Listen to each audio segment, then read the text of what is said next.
بسم اللہ الرحمن الرحیم۔ السلام علیکم، welcome to my YouTube channel novel reader صاحب۔ کل کا ناول آپ کو کیسا لگا؟ آپ سب کیسے ہیں؟ گرمی کیسی ہے سارے شہروں میں؟ کمنٹ سیکشن میں مجھے ضرور بتائیں کہ آپ کو یہ ناول کل کا ناول کیسا لگا۔ آج ہم جو ناول پڑھیں گے وہ ہے مہوش مغل کا دل ہے کہ مانتا نہیں۔ یہ میں نے نہیں پڑھا ہوا، تو آپ کے ساتھ ہی میں نے سوچا تھا میں بھی پڑھوں گی۔ مجھے نہیں پتہ یہ اس کی جو تھیم ہے وہ کس چیز پہ بیسڈ ہے۔ شارٹ ناول ہے لیکن بہت خوبصورت لگ رہا ہے مجھے۔ چلیے سٹارٹ کرتے ہیں۔ دل ہے کہ مانتا نہیں بائی مہوش مغل۔ رات ہونے والی بارش نے موسم کی سردی کو دو چند کر دیا تھا۔ پوری رات برسنے والی گھٹائیں فجر سے ذرا پہلے تھمی تھیں،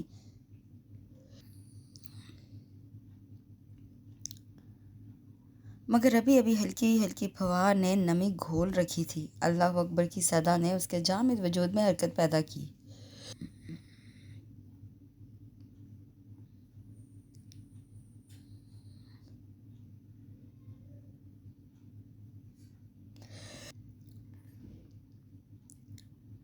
ساری رات ایک ہی جگہ پر منجمد بیٹھے جسم اکڑ چکا تھا۔ تھکن پور میں سما گئی تھی، مگر رب کی پکار پہ لبیک کہتا وہ اسپتال کے احاطے میں بنی مسجد کی طرف چل پڑا۔ اپنے تمام گناہوں، تمام خطاؤں کی معافی مانگنے کے لیے اسے اپنے رب کی ہی طرف جانا تھا، اور کوئی جائے پناہ تھی بھی نہیں۔ سجدے میں سرنگوں ہوتے ہی اس کا چہرہ اور زمین بھیگنے لگتے۔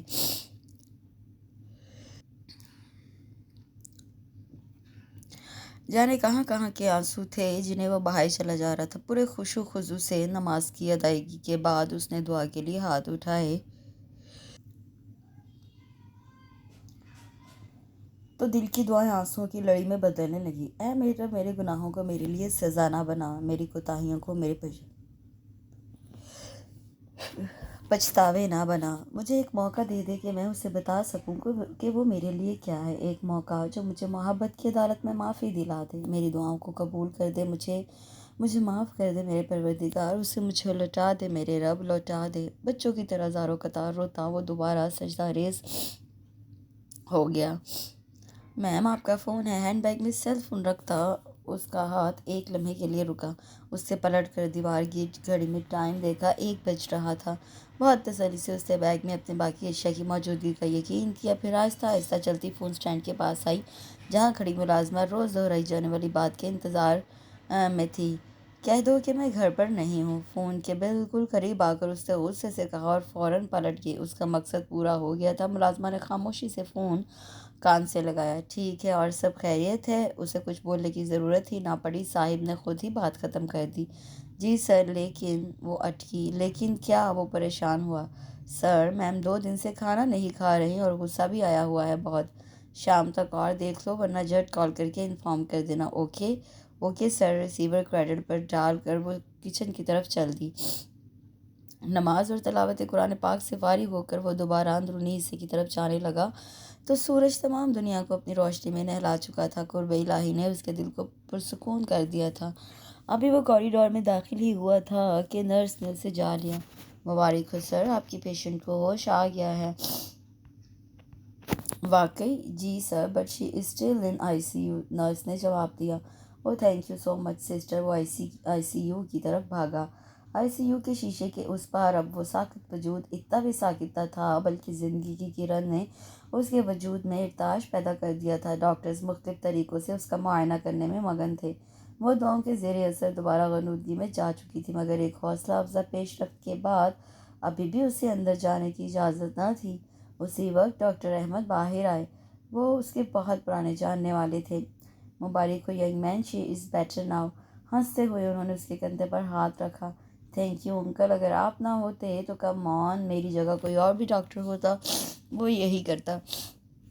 وہ شفقت سے کہنے لگے، اینی وے شام تک انہیں روم میں شفٹ کر دیا جائے گا، تم وہیں مل سکو گے۔ بہتر ہے ابھی کچھ دیر آرام کر لو۔ وہ متفکر تھے۔ کل سے اسی حالت میں دیکھ رہا ہوں تمہیں۔ Okay uncle, but thanks again. وہ مسکرا دیا۔ Take care. اس کا شانہ تھپکتے وہ مصنوعی خفگی سے گھورے۔ چار کنار پر محیط یہ وسیع و عریض حویلی آج پھر ماتم کدہ تھی۔ صبح سے لوگوں کا تانتا بندھا تھا۔